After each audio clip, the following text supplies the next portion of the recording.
કેમ છો મિત્રો? આજે આપણે સરસ મજાનું ચણા બટાકાનું શાક બનાવવાનું છે. તો કાંદા ઝીણા સમારી દેવાના, ટામેટા ઝીણા સમારી દેવાના. હવે એક વાટલીમાં મીઠું, મરચું, હળદર અને ધાણા જીરું અને ગરમ મસાલો અને થોડોક ચણાનો લોટ લઈ અને થોડુંક પાણી નાખી અને સરસ મજાની આપણે પેસ્ટ બનાવવાની છે.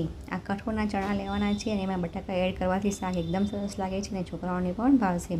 આવી રીતે બટર બનાવી દેવાનું છે. હવે એક પેનમાં આપણે તેલ લઈ રહી, જીરું, લસણની પેસ્ટ, પછી ઝીણા સમારેલા કાંદા સંતળાઈ જાય, પછી થોડીક લીમડી, પછી એમાં લાલ ટામેટાં ઝીણા સમારેલા બધું નાખીને સરસ મજાનું સાંતળી દેવાનું છે. પછી આપણે જે પેસ્ટ બનાવી હતી તે પેસ્ટ અંદર નાખી દેવાની છે. થોડુંક પાણી નાખીને ઉકળવા દેવાનું છે. ચણા પહેલાંથી બાફીને રાખ્યા હતા, બટાકા પણ બાફીને રાખ્યા હતા, તે બંને એડ કરી દેવાનું છે. પછી એમાં આપણે સહેજ ગોળ અને થોડુંક લીંબુનો રસ નીચોવી દેવાનો છે. થોડી વાર માટે થવા દેવાનું છે. આ ચણા બટાકાનું શાક ગરમા ગરમ પરોઠા સાથે તમે સર્વ કરી શકો છો.